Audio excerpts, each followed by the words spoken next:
Hello, everyone, and welcome to the State of Genre in 2023. My name is Ryan Young. I'll be your moderator today. Just want to introduce our panelists. To my left here, Laramie Dean, an author, a playwright, and an educator, originally from the prairie lands of eastern Montana, the pioneer of Montana Gothic, and his debut novel, Black Forest, is available anywhere fine books are sold. Including out there, yes. And then Gwendolyn Nix, author, editor, mother, all-around amazing lady. I don't know. Her newest novel, I've Asked to Be Where No Storms Come, is available wherever books are sold. And she's also an editor at Aconite Books. And all the way down there on the far left, Almedia Ryan.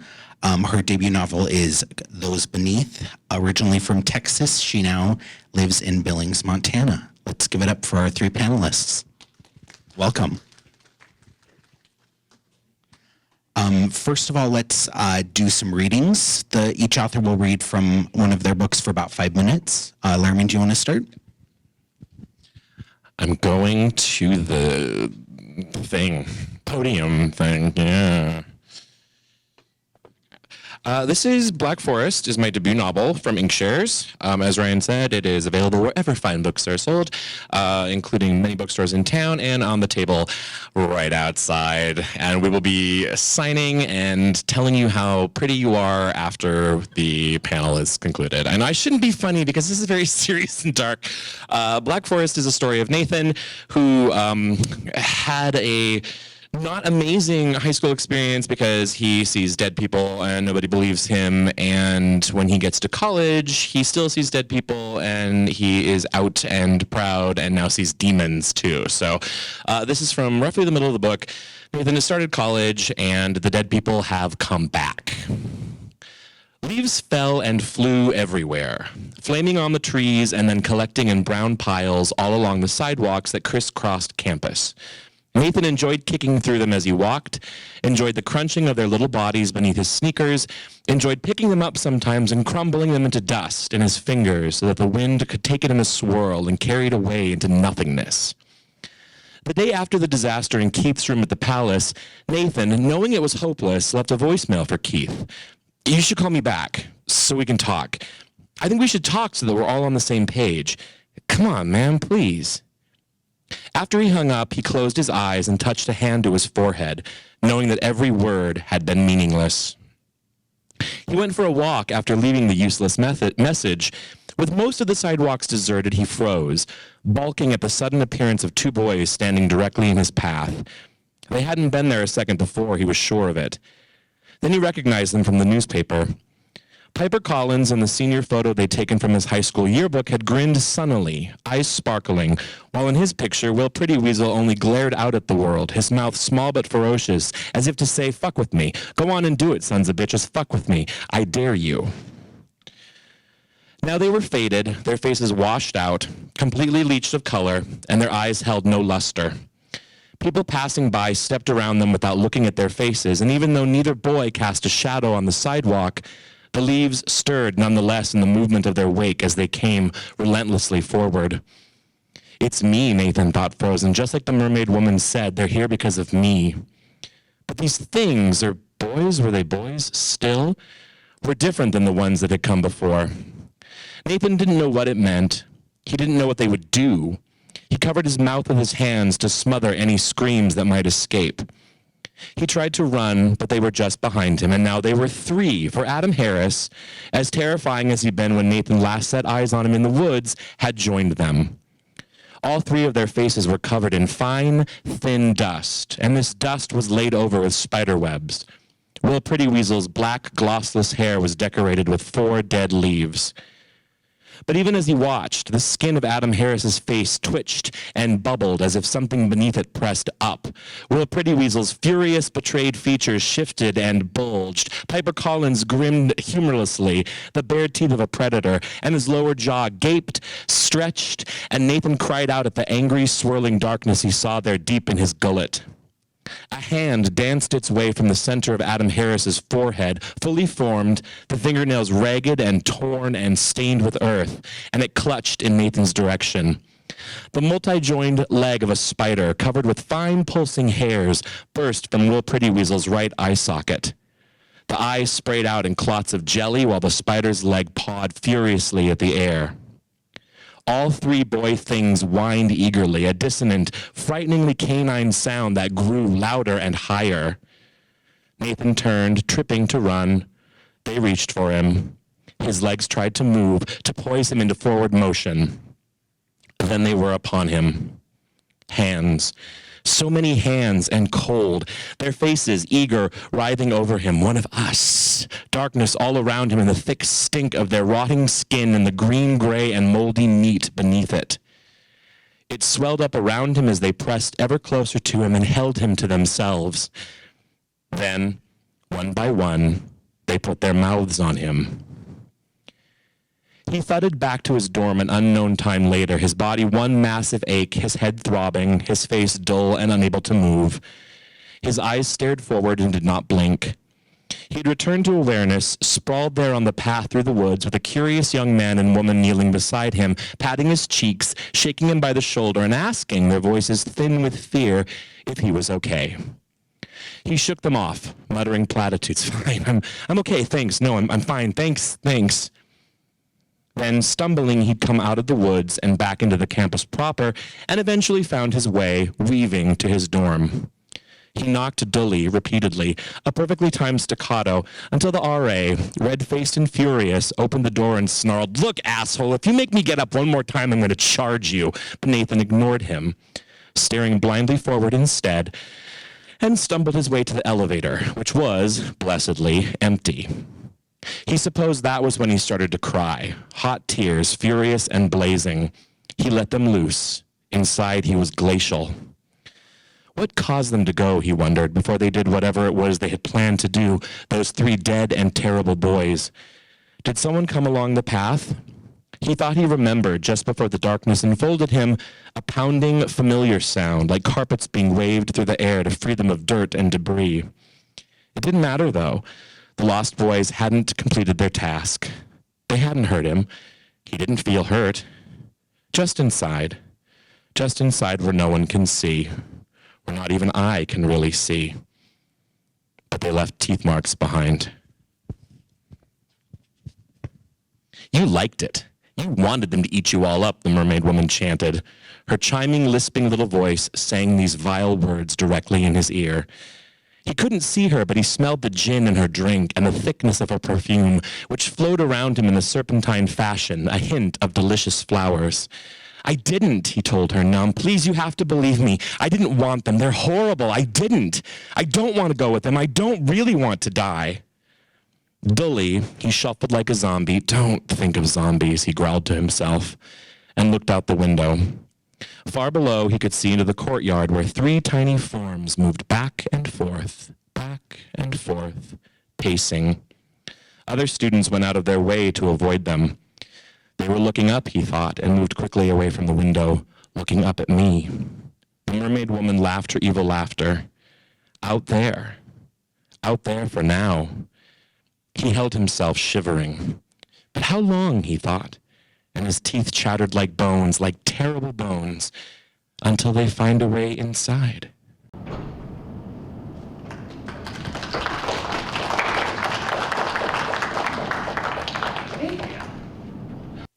Gwendolyn Nix.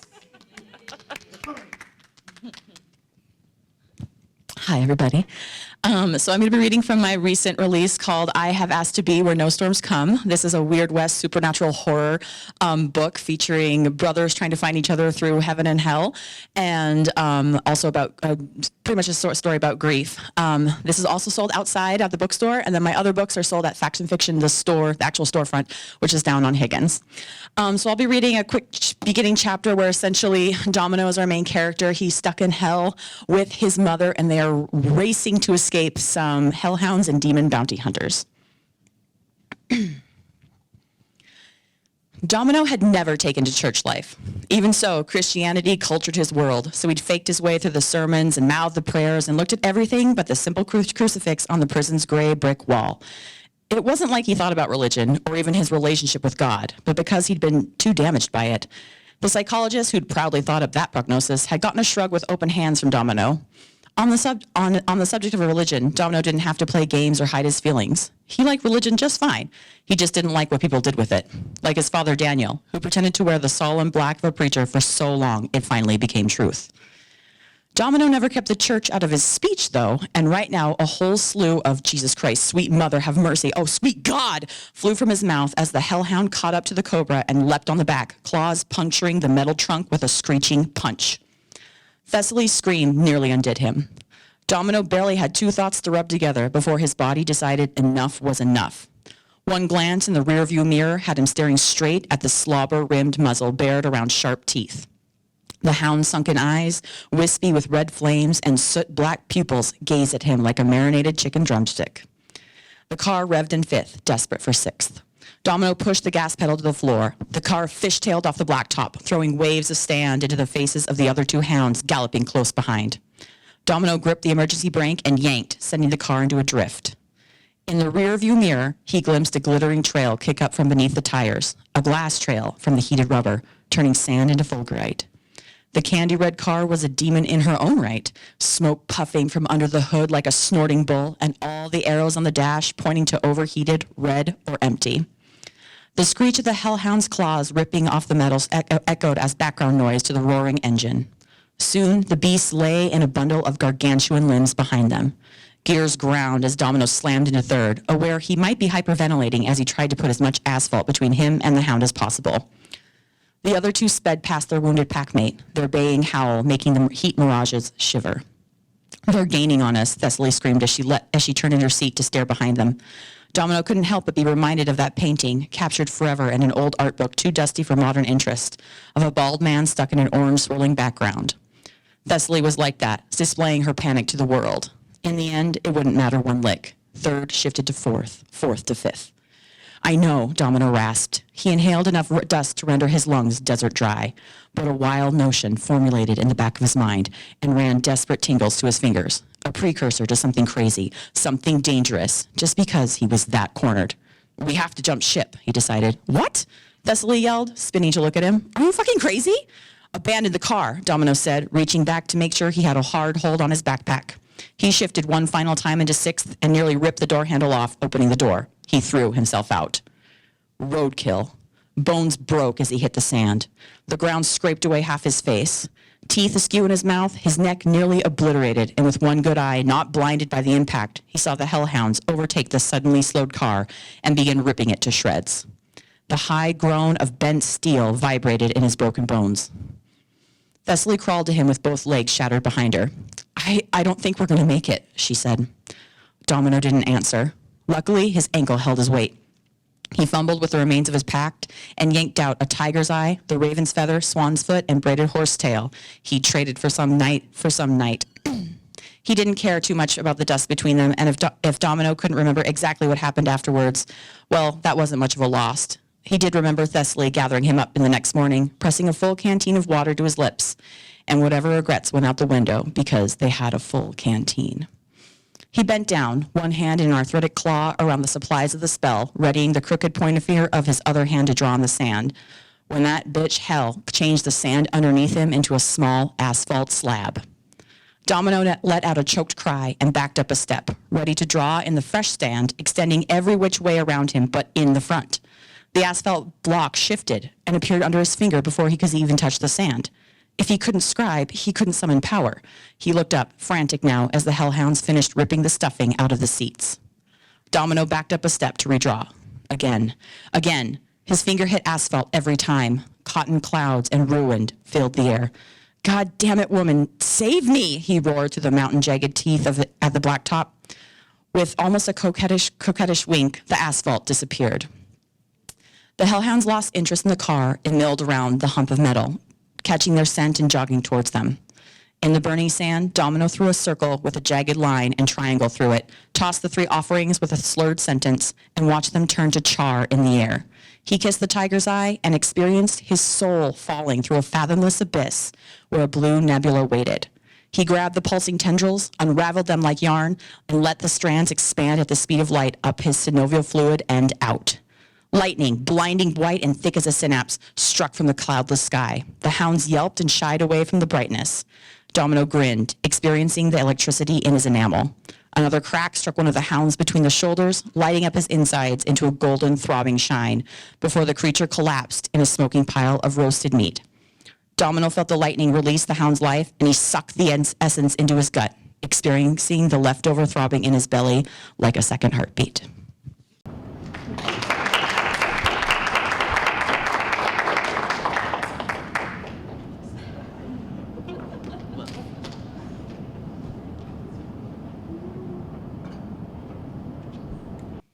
Hi. This is my first festival, so be gentle. My book is called Those Beneath, and it's pretty much my take on the stories that my father would tell me as a child with dark Irish folklore, and about the she people, which I later found out in life was fairies. So this is kind of like the darker version of Tinkerbell. But I'd like to introduce y'all to the dark harp that's in it. It's pretty much a demonic harp that is anxious to take the souls when people listen to its music and dance. So, but here we go. The malicious harp's call was all-consuming. Inside her head, a wild war raged. Her body trembled from the intensity of her fight. She clutched at her dress, her nails tearing through the delicate fabric and biting into the palms of her hands. Unable to stop herself, Velle's thin fingers uncurled from her skirt, one by one, leaving crescent-shaped wounds in her palms. Her hands rose of their own accord, her fingers twisting so unnaturally that her bones should have snapped. Her possessed hands reached the harp and rested on its strings, which already hummed in anticipation. Its impatience filled Velle's mind and body, suffocating her. It had been too long since the last time its craving had been satisfied. Weak and worn down, she plucked the strings. With the first resonating sound, powerful vibrations rolled up her arms. The cymbals on the ebony harp started to shift, creating swirling dimensions on its surface and releasing a dreary haze that flowed from the pores of the wicked wood. The putrid odor it brought with it, the scent of rotting flesh, stung her eyes and burned her throat as bile clawed its way up from her turned stomach. Incredible, Colden hummed, his arm motioning to the scene behind him. See what you can do? It's remarkable how you can call them with only one musical note. Just look at them. You should be filled with pride. Velle's eyes unwillingly left the harp at Colden's command. She already knew what she would see. It was the same as the last time she had sat on that stool. The harp was a cursed vessel, and its music a spell that beckoned the evil within. The more Velle played, the thicker the haze became, until it billowed across the platform, tumbled down the steps, and flooded the great hall. Colden had said that humans couldn't resist the harp's silky melody, and he was right. Despite the haze and the eerie atmosphere it created, it continued to lure them in. The more she played, the more they swayed to the ominous rhythm until they filled the clouded dance floor.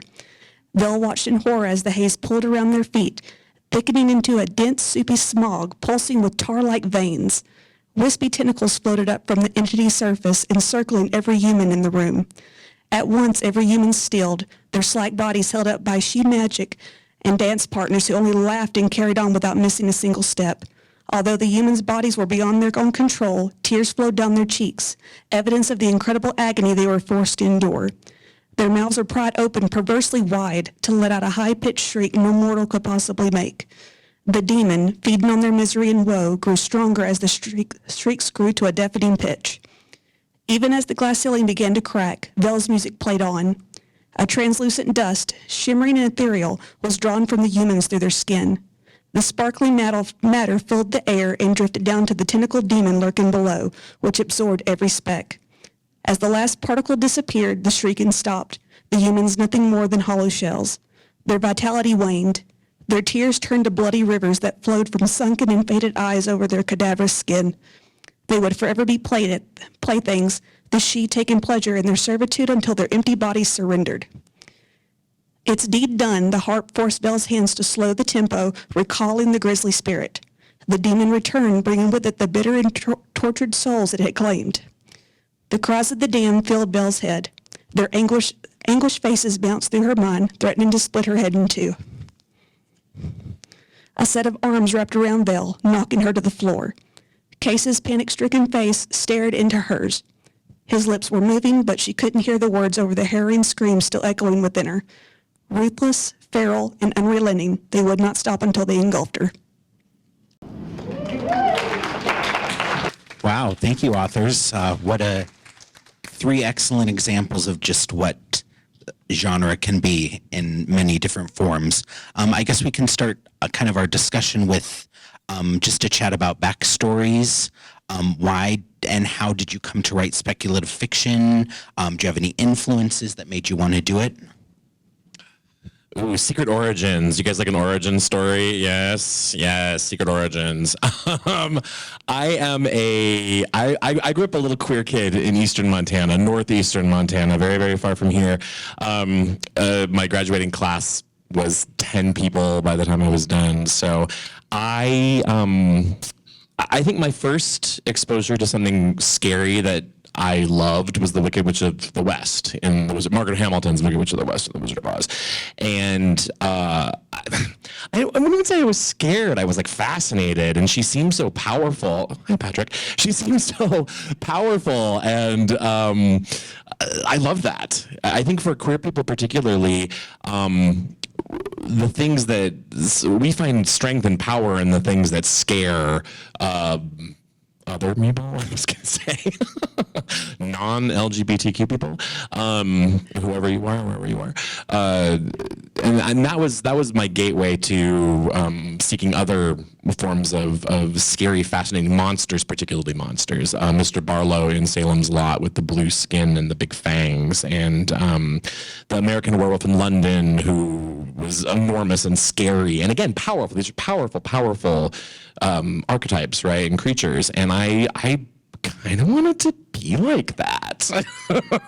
And so horror became like a gateway for me, and I started to write it myself.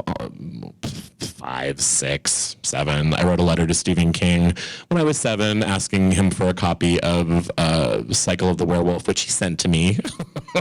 Knowing full well I was a Montana second grader, he sent me this book autographed. It was so cool. I carried it around like a security blanket, and so it fell apart. My mom taped it back together again because she has supported me in every single endeavor I've ever had my entire life. So I decided I wanted to be a writer like Stephen King, and she got me a typewriter, this big, enormous metal blue with one of those balls that like goes ka-donk, ka-donk, ka-donk. So that was what I typed my first stories on. It's my origin story. Gwendolyn? Oh, you have your own. Never mind. So my origin story, I don't even know if it's that great. Like, I just probably my mom's in the audience, so I'm a little nervous. I probably read books too mature for my age, and I was like, oh, it's fine. It's just a dark fantasy book. And then I was like, oh, this is a gateway. I discovered something about myself I didn't realize. And so I started writing my own versions and wanted to write my own books. I think, and that kind of spun out from a dark fantasy perspective and then over into like a post, I also have a biology degree, so I'm really obsessed with the climate change stuff happening. And so of course that freaks me out, and I wanted to write a book about that, which is My Sharks the Wasteland. And then for Storms, that was kind of like, I wanted to write a book about my home. And my home is Montana. Was born here and was raised here, and I meandered away, and then I always came back.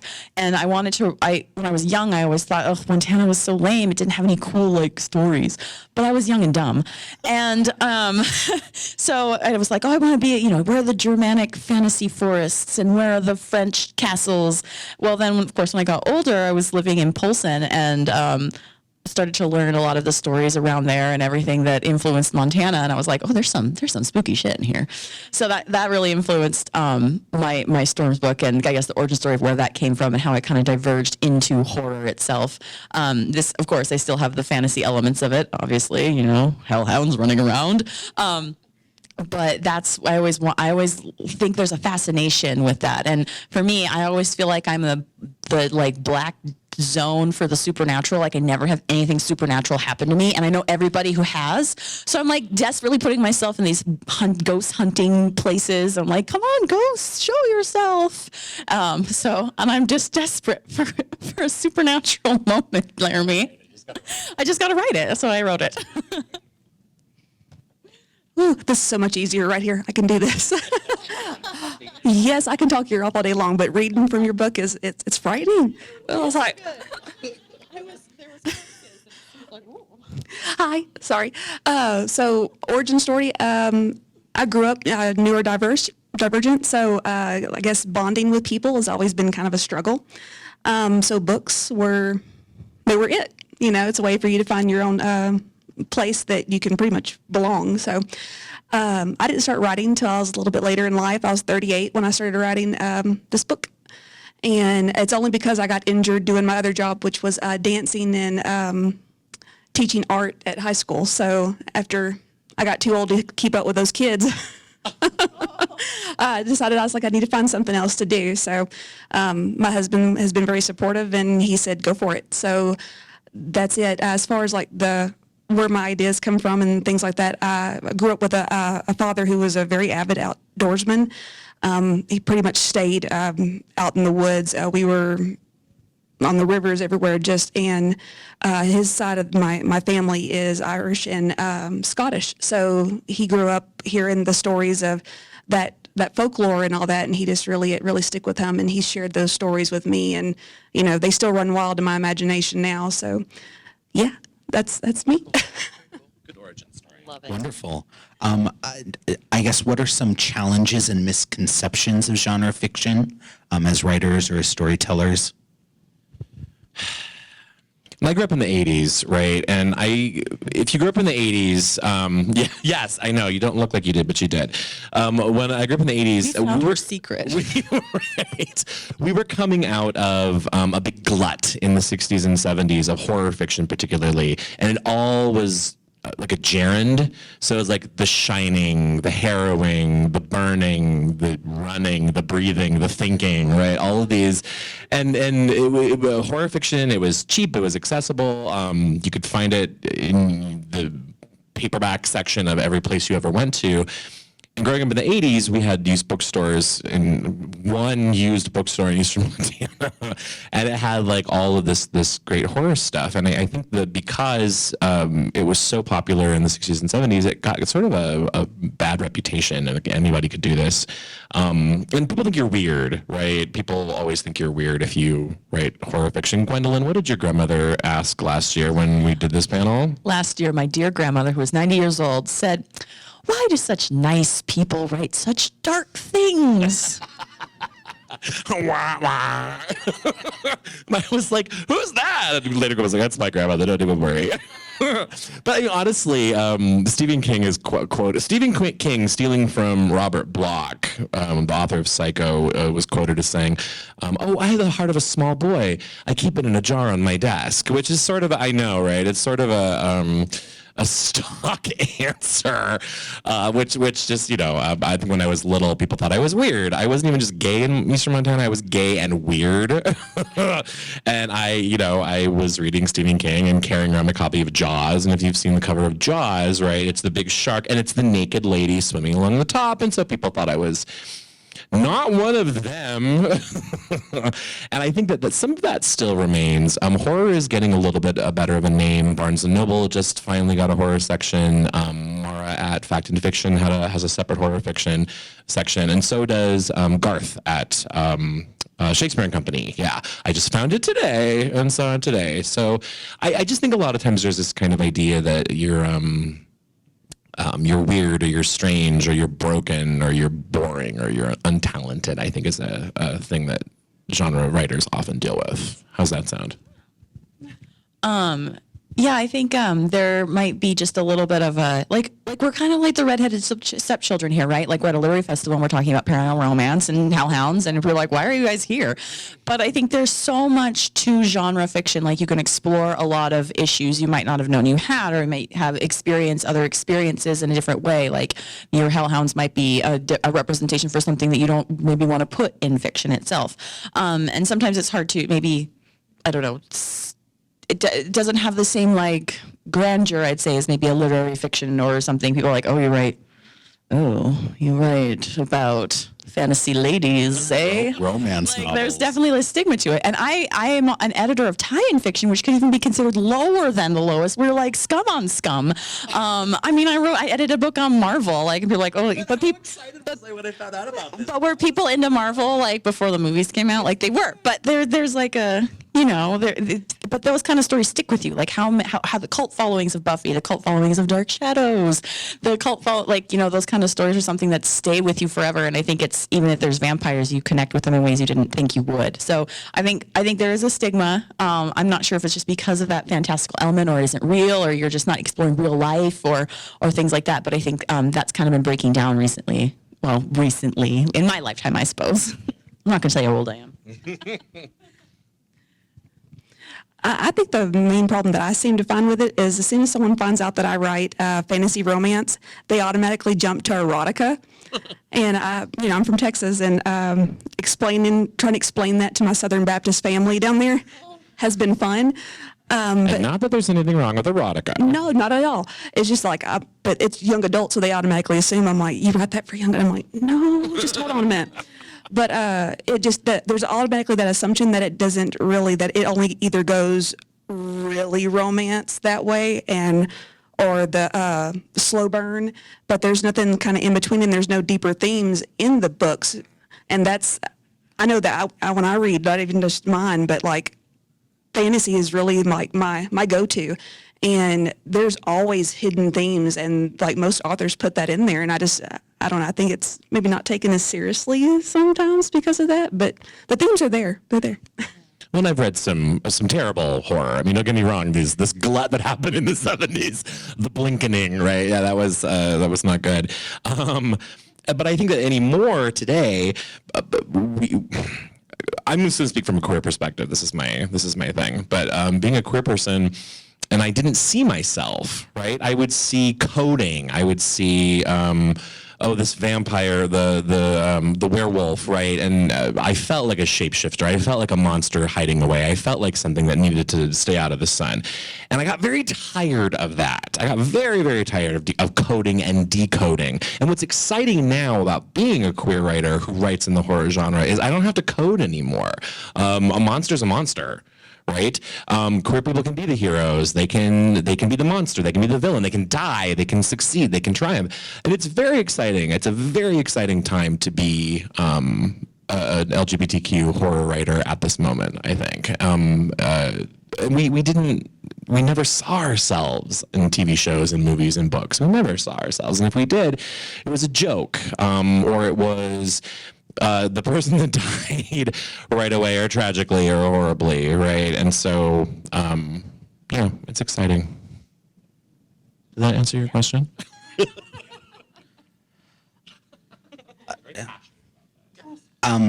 Another question, what is the power of writing genre fiction, especially in regards to representation? And I know, Laramie, you just touched on this a little bit, but maybe even so far as being a woman writer or a neurodivergent writer, if you guys could speak a little bit on that.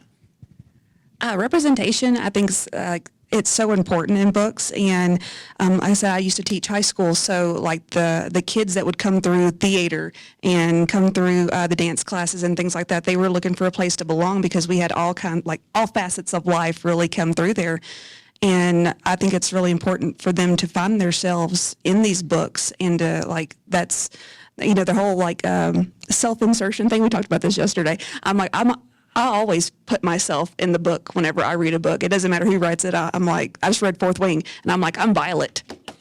So yeah, just to be able to find yourself in bits and pieces in there, I think it's really important, especially whenever they're younger kids that are growing into themselves. If you can't find somewhere that you belong, I mean, it's hard. It's hard. So, yeah, but as far as female, again, I'm new. I'm a brand new writer, so I haven't really had to deal with a whole lot of that. But I'm sitting here looking at Gwen's monster books over here, and she's been at it a while, so I'm going to let her have it. So I think like genre, both as an editor and an author, I think it's so powerful. Oh my God, I have so many thoughts. I don't know where to start. Ask the question again. The power of genre? Yeah, the power of writing genre fiction, especially in regards to representation. Okay. Speaking as a woman. Yeah. Back. Okay, so for me, I guess so like as a woman, like I guess you still have to fight against some of the classic women's rights issues that people have been fighting about for forever. Like people are looking and go, oh, you write fantasy? Is it good? Is it romance? Because there are people come up and say, well, you're not, George R. R. Martin or something. Like you're Gwen Nix. Like you write fantasy with like mermaids on it. Like, is it really going to be that good? It's almost like women can only write romantic fantasy. And there's nothing against romance. Like I love romance. I love a good romance. I'm not saying that. But like if I wanted to write about, brothers dealing with going through hell and doing all that kind of thing, it's kind of looked on and like, oh, that's different and strange. But if I, slap a cool, I guess I don't know what I'm trying to say. I'm just saying it's a little bit difficult for that because people kind of judge you. And instead of saying, no, I can write fantasy and I can write horror and it is good and I don't have to change my name to G.N. Nix. I can be Gwendolyn N. Nix. Why do I have to like say, oh, if I acronize my name, then therefore I can be taken seriously. And so that's something I think that a lot of women still struggle with in the literary world in certain ways. Like you still see people having to, either self-publish the books they're really passionate about, or they can't find a real publisher, or they have to change who they are or rebrand themselves over and over and over again. And they all have their benefits, but that's, I guess, for me as a woman, it feels good for me to put my full name on a book and say that's mine and I wrote that or I edited it. And you have those discussions. Like I had that discussion with a publisher. They said, you should not be Gwendolyn N. Nix. You should be G.N. Nix because people will buy your books. And they won't buy your books if you are Gwendolyn. And I was like, well, no.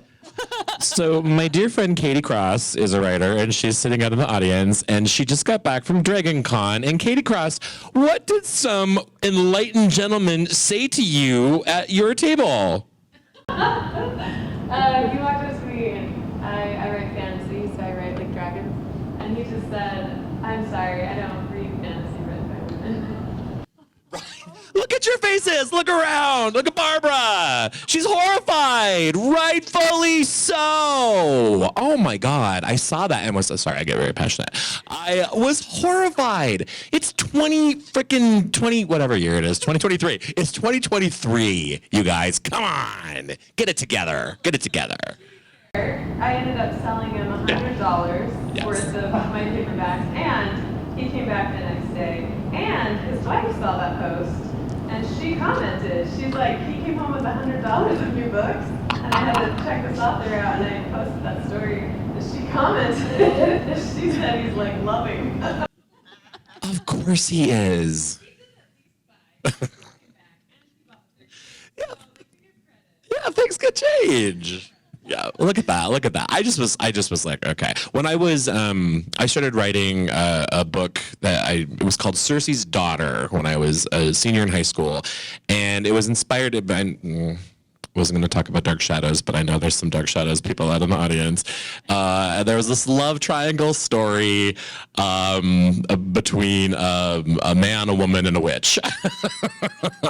And she turned him into a vampire and destroyed his life. And I really wanted to write that story from a queer perspective. I really wanted to write about two guys, and one of them is a witch boy, a warlock, whatever I was calling it.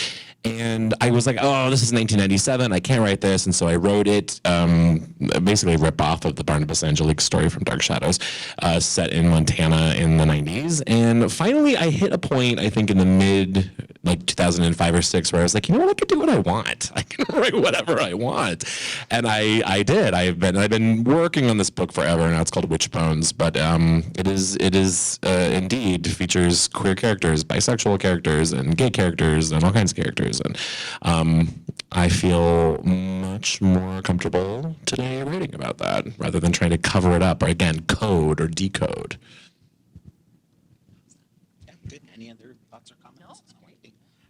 I guess since this panel is called The State of Genre, let's talk about that. What is the state of genre fiction in 2023? It's good. Sorry. The title of this panel kills me. We did last year. Thank you for being here, by the way. Next door, there's a panel about witches, so thanks for being here, guys. I think we were all like, well, we want to go to the witch panel. We want that.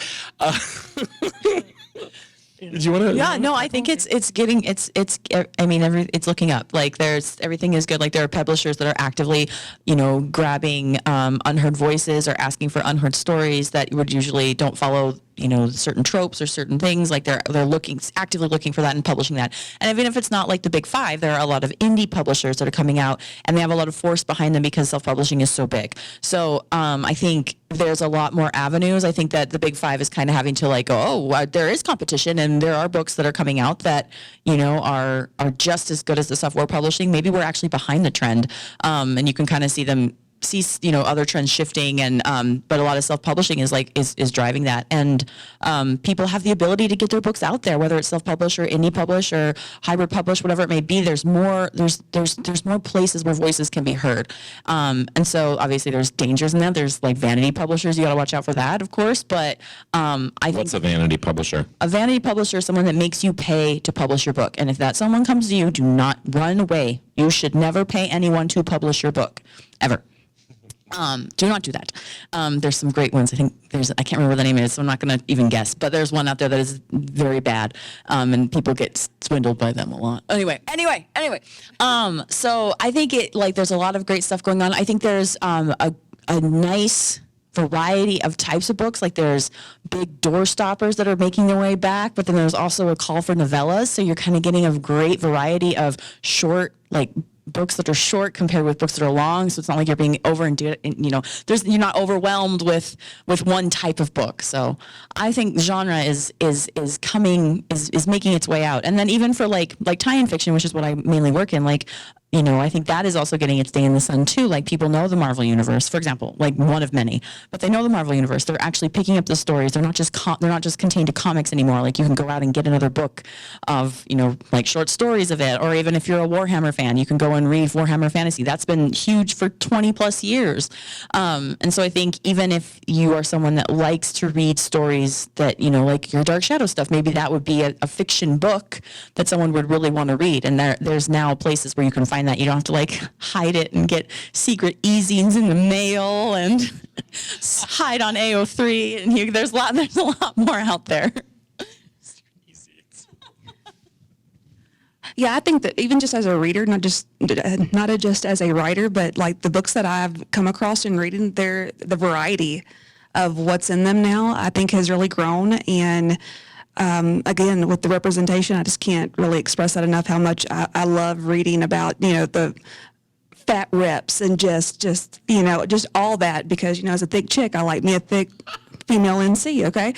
But yeah, they're out there now. And before, you really almost couldn't find it, or at least I couldn't. Maybe I was looking in the wrong spot, but I really just couldn't find a lot of that stuff. And it's kind of nice to see that kind of going in that direction, and not having to be just digging up old fan fiction and stuff like that, trying to find what you're looking for. And I love fan fiction, so don't take that. And not even just your Western storytelling. There's lots of different types of storytelling from around the world that are starting to infiltrate the Western world. So that's kind of nice to see. You can read different types of stories that aren't just, I can anticipate what's going to happen because I already know the trope. There's nothing wrong with tropes if you like tropes, but but sometimes you want something different. And I think that's so refreshing and great to see. I think a lot more voices are coming out. People don't have to hide their secret manuscript under their beds. They can actually say, well, I'm going to put this on the internet and maybe we'll see where it goes. So I think genre is in a wonderful renaissance area right now. I agree. I just want to piggyback up what Almedia said. I can now go and find queer science fiction or queer romance that's like a movie, rom-com movie kind of a thing, and it's just nice to kind of see yourself in those kind of things,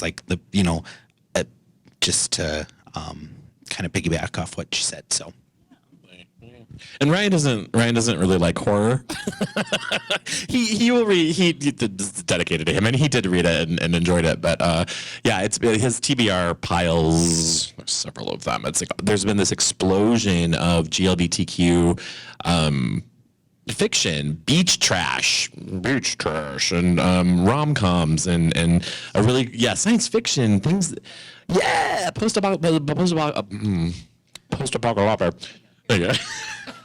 Post-apocalyptic Oh my God, I give up. I give up. There it is. It's a queer book with Sharks of the Wasteland. Gwen Nix, check it out.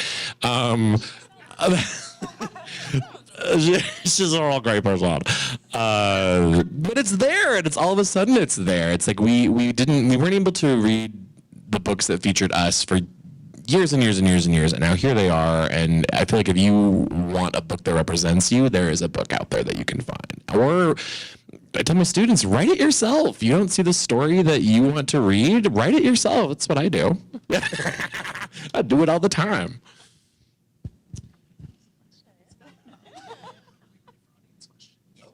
Yeah, I think we are. Thank you all for your input, and let's open the floor up for questions from the audience. Did you come prepared? Barbara! Rachel! Hi, Rachel! This is my friend Rachel. Hello, everyone. It's so nice to see you and meet you. I'm a writer myself, but if there were people in the audience who are not writers and they are interested in writing a story themselves, what would you recommend? Where would they start? What would they do? How would they sit with the reader and begin this magical journey?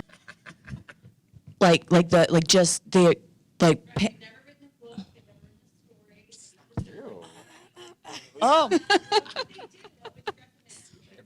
No clue at all what I was doing when I started this book. It was pretty embarrassing, actually, because I sat down at we talked about this last night, January 2021, I sat down, I'm like, I'm going to write a book.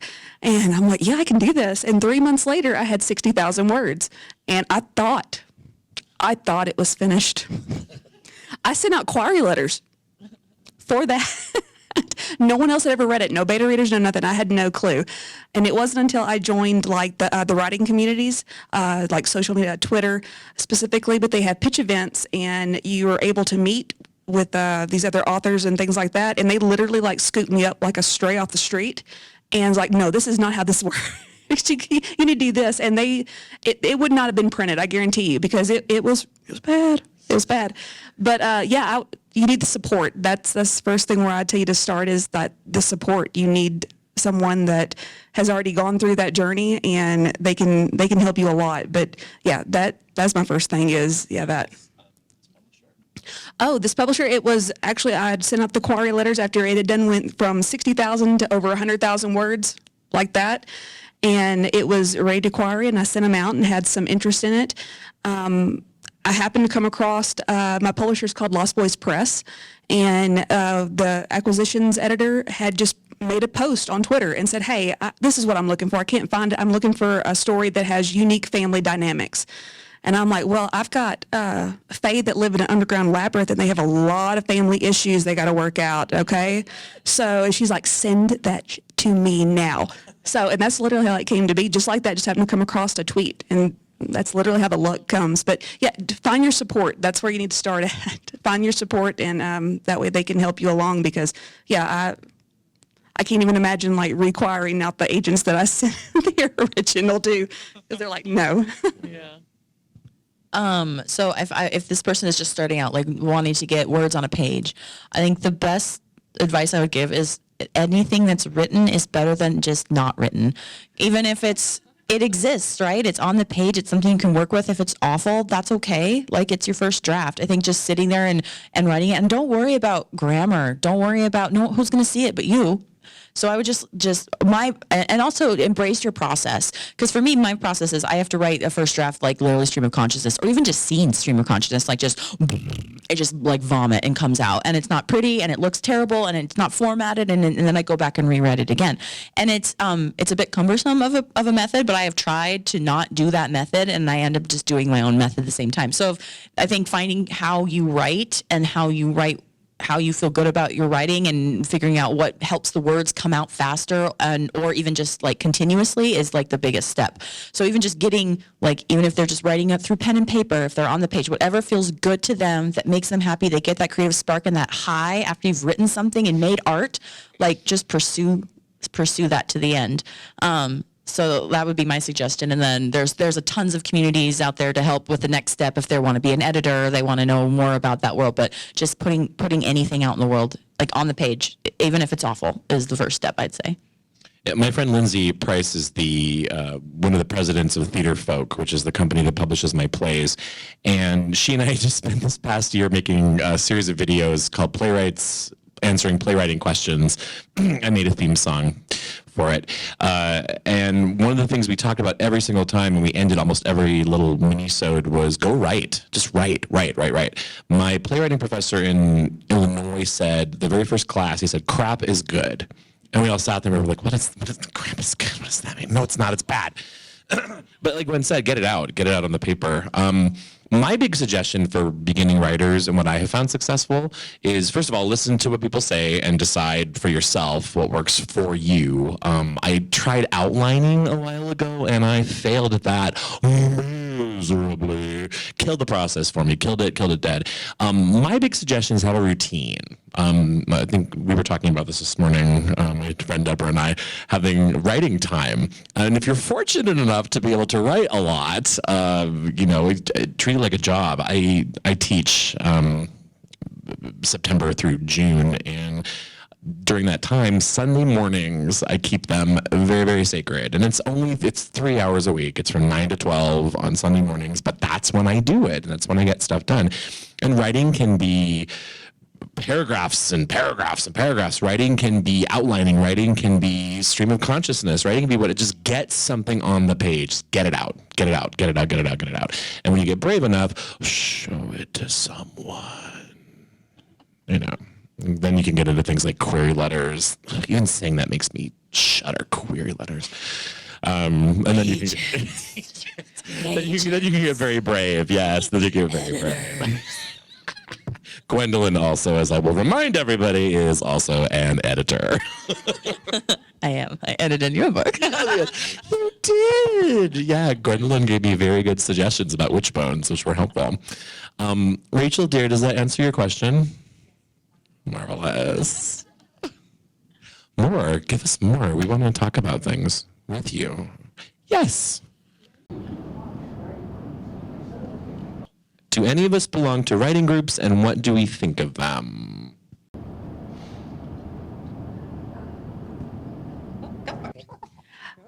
I don't really have a writing group. I do have very close friends that I've never met in person, but I consider them very close that I've met online. There's one girl named Ashley in California, never met her, and know everything about her though, and we talk every day. She's like, did you do this today? I'm working on a second book right now, and it's like pulling teeth for me right now, but she's like, I want the next chapter, and that's the only way it's going to get done. So I think they can be really helpful, especially if you happen to be actually in one where you show up and it's there. I would think that would definitely be the support with that. So for sure. So I was in one a long time ago, and when I was in it in the moment, I was like, oh my God, I'm freaking hate this thing. It's the worst. Because I didn't want to read anybody's, well, I did want to read it, but I was like, oh my God, it takes a lot of time to edit and write and give feedback. But then once it kind of fell apart when COVID hit, I missed it so much. Just that having that little community, and even if we were just getting together for coffee and just oh my God, I'm having such a hard plot. Why must I plot? Why is plotting happening? And just those kind of calls to the universe. It's so nice to have friends on your side that know your story or know you and know your pitfalls, and they can say, wow, Gwen, I know that you write really long sentences, and I already know that you should split that up, and I already know your word count. And it's okay, I know, but it's nice to have that writing group there. So I guess when I was in it, it was very hard. But then when I lost it, I really, really missed it, and having those writers to speak with and all that. I think they're really hard to keep up. They're almost like a D&D group, in my opinion. Can you ever get together? Can you ever find the right time to get together? Your kids, you got to figure out babysitters and all that. But I think they're so valuable, especially if you can find a group that you really jive with and who become friends. No. Whatever.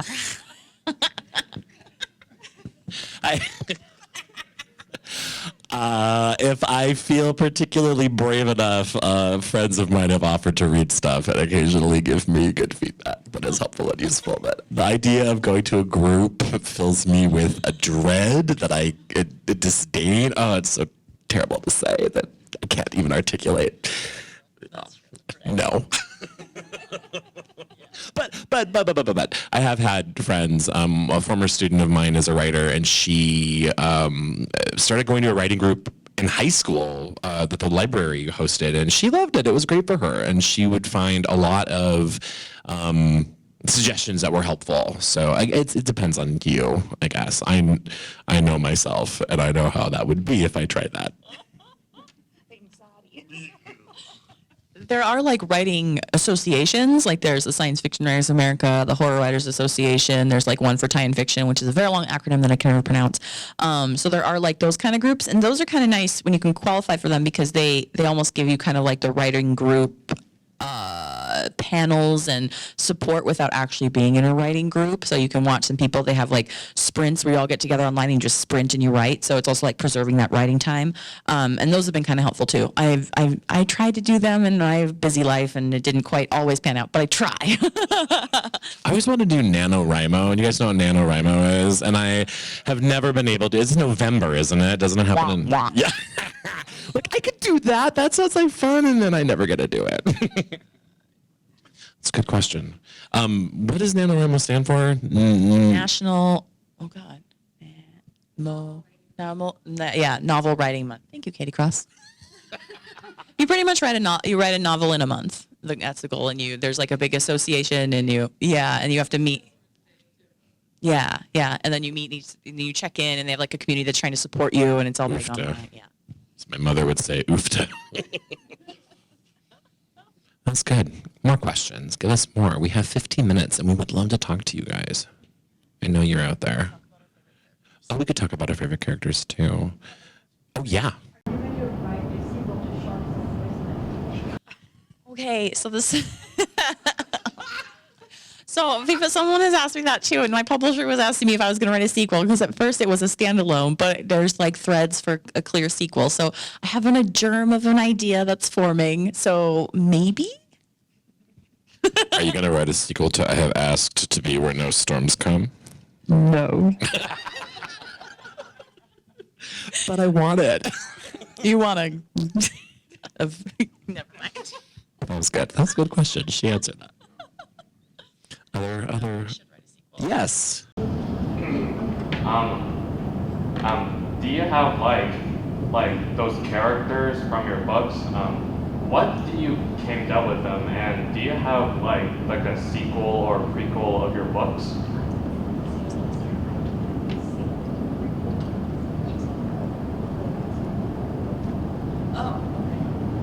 That's my son back there. Are you asking, honey, about like more to go with the stories, like the before things happen and? Yeah, and the characters, like what you came up with them? Oh, how you came up with them? Good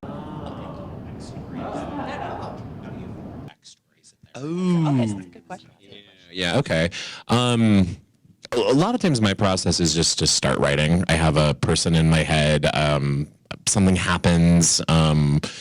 A play that I wrote that was performed last year was I Am Acquainted with the Night, was about an old woman who lives by herself in an apartment, and every night something comes along and tries to terrify her. And she wants to stay in her apartment. Her son wants her to move, but not in with him. And she doesn't want to leave. And that came from an article, a news article on Facebook that I saw. And I just started writing, and it kind of wrote itself. Black Forest was very similar. The main character is kind of a dark world version of me, where I had a great experience in college. College is awesome. Nathan's experience is not so awesome. I had a good time. I'm trying to write a new stage version of Carmilla, which is a very famous lesbian vampire story that inspired Bram Stoker to write Dracula. And I tried my process, which was to sit down and just start writing, and it did not work. For the first time ever, it did not work. And I realized, God, I need backstories. I do. For this, I need backstories. I need some character biographies, and maybe some outlining. I really don't want to. It is a skill. It's a very valuable skill, but I've never been the kind of writer that says, "What is this character's favorite flavor of ice cream? What happened?" I've never been good at that, but I do see the value in backstories. Well, I'm the writer that will literally, if you do me wrong, I'm going to write about you in my book. You will be there. So We are dangerous. I always say never trust a writer. We are dangerous. Yes. yeah. Many an ex-boyfriend lives in this book. Many an ex-boyfriend. yes, don't trust this. Like it's dark.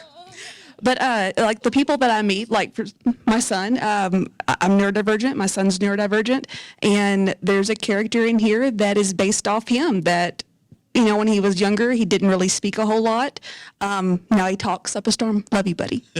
Did you know that you were in this book until just now? Okay. Surprise. They have not read it though. They have not read it, but yeah, just the people that I meet, the kids that I've taught.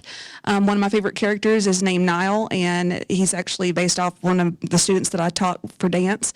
Was on my dance team, and he's LGBTQ plus, and he is fabulous. And his personality was just so big that it deserved to be somewhere like forever. Yes.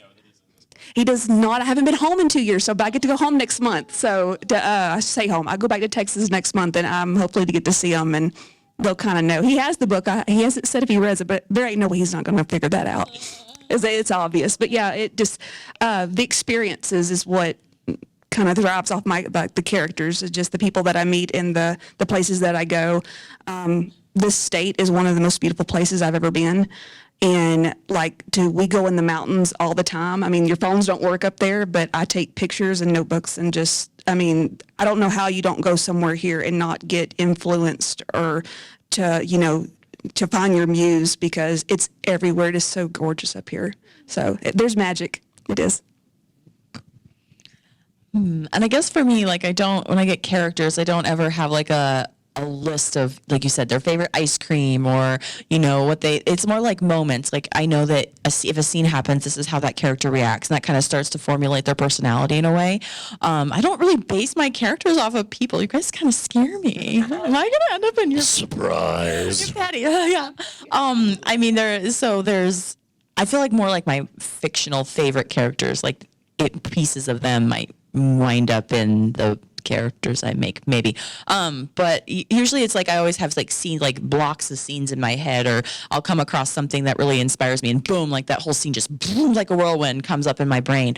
And then those characters in my brain just kind of, they have how they're reacting to it, and their reaction to it, I kind of know who they are. If they're going to be a spitfire and be what the hell, or if they're going to be kind of timid, and then I want to know why are they timid, and then I want to, who is this person who just showed up in my brain, and why are they acting like this, and how is this happening? And then it's it's because this scene happens. And and then it kind of forms their story. And yeah, that's how I guess I come up with backstories and origin stories. And then they meet other characters, and the other characters don't like them, and you want to why don't you like this character? They're my favorite character. I want to jump off of what Almedia said about place and living here, particularly. Black Forest is set in a town called Garden City, and every Missoulian who read the book was like, every Hellgate student who read the book knows that the auditorium I'm describing is our auditorium that I teach in. So the Antique Mall where the shoes came from, yeah, that's our Antique Mall. But I'm actually really influenced by Eastern Montana because it is a spooky, spooky place.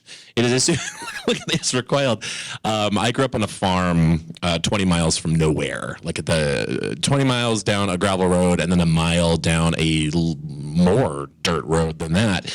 2 ruts in the grass in this old, very haunted farmhouse, and that's what's happening in Eastern Montana. Is all these old homesteads and these old farms? They're just kind of sitting out there, quietly decomposing into nothing, and it's really fascinating to me. The book I wrote this summer is called The Snowstorm, and it's about the house I grew up in and how the land feels alive and occasionally hostile. The history. Right, and it is beautiful, and I still manage to find the horror in the beauty of Montana. Well, that's my thing. That's my genre. I had a good question. What scares you most as an author? Do you mean what scares us most as others? Oh. Reviews. Goodreads. Yes. Amazon. Yes, to me, like I read a few reviews in the beginning, just a few.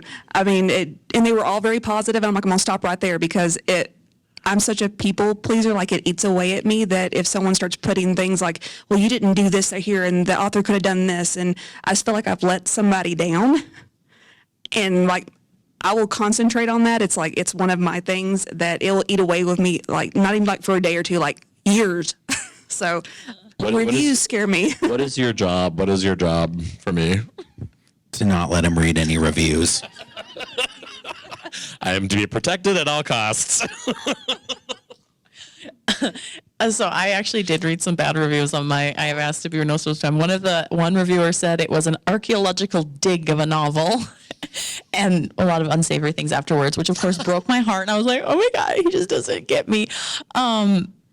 But I think, reviews are awful but sometimes you just have to be like, oh, okay, whatever. Like they just might not like what I write and that's okay. Right. I think my greatest fear as a writer is losing my creative spark. Like the trials of everyday life, just like wearing you down. Then suddenly you might be in a magical moment and you're like, I feel nothing.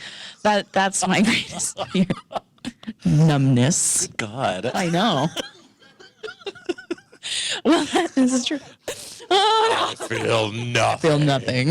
I feel nothing. That's scary too. I don't know.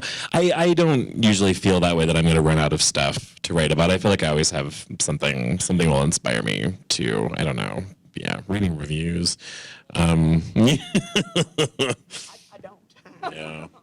So follow-up question. Then what inspires you? Like what keeps you writing? Keeps me. Oh yeah, because I'm numb inside. I was afraid of being numb. I love the feeling, like like I said earlier, like I guess for me it's like a complete high when you're creating something and you know it's good, or you're editing it and you're like, oh my God, this is all coming together, and it feels so. I just love the feeling of it. It feels so good. I always feel my best self doing it. I always feel like I'm at the top of my game.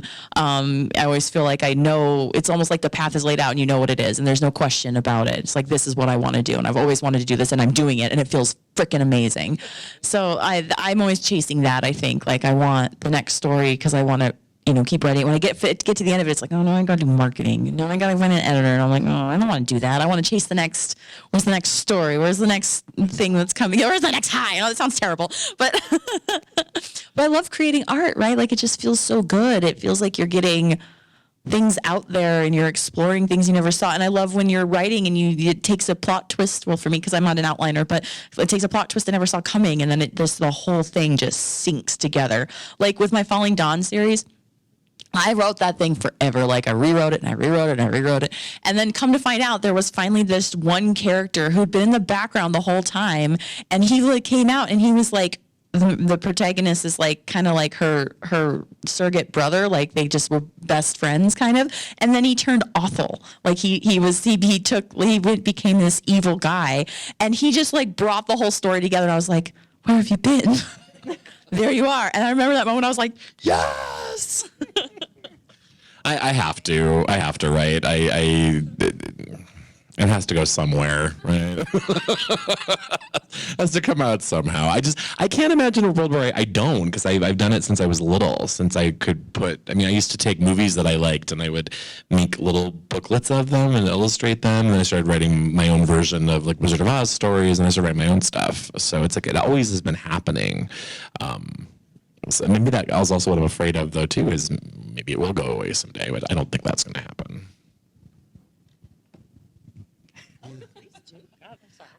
Inspiration for me, it literally like nature is one of the big things that I'm drawn to, just because I grew up, every point in my life has been out in the woods, solitary, things like that. Even now we live on a 40 acres like away from everybody and we love it.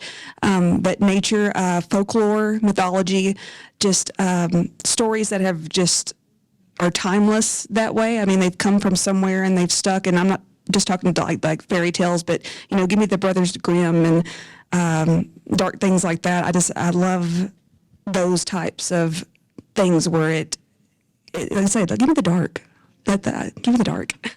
Oh yeah, may have it. because like and I love that because I had that moment once when I have a novella coming out in 2024. It's called Bone Knuckles and the Rose Scavenger, and I saw a thing and it was like a snippet. I don't remember where or when it was, but it was about a skeleton man and about it, and that was a moment where I was like, oh, like those tiny like lore pieces that just like come out of nowhere and they just form this whole story in your head or this whole like some creature that you want to write about. Thank you for your questions. Authors, where can we find you? I just got business cards. Show off. And after this, we're going to be sitting out there selling some books and signing them. And Signing books and turning books. signing books and turning lukes, I believe, is the expression I've been using for the last 2 weeks. My website is bylaramiedean.com. Instagram, bylaramiedean.com. BY. Gwen? I'm at GwendolynNix.com. I'm active on Twitter and Instagram or X. Twitter. I know. I'm trying to leave X, but if people follow me there, I don't have any followers on Instagram. Follow me on Instagram, guys. Instagram, X, Threads. You're the king of Instagram. That's right. But yeah, all at Gwendolyn.Nix. All my stuff is Facebook, X. That's going to be hard for me. Instagram. I'm on TikTok. On TikTok. My publicist says that's where all the young people are and that's where I got to be. But, I feel cringy every time, like it's a daily struggle. But my name is Almedia Ryan, and I've never met anybody other than my great-grandmother named after me, so it's pretty easy to find. And the I is after the D. Yes, I answer to everything, so Almedia, Almedia, Allie, like I'll answer to it. Almedia! Yes. Just echo through the thing. Thank you all very much for coming. Round of applause to our authors. We hope you enjoyed our panel today. And just a reminder, all three of our authors will be out selling their books, signing their books, saying hello, passing out business cards, etc. Thank you again.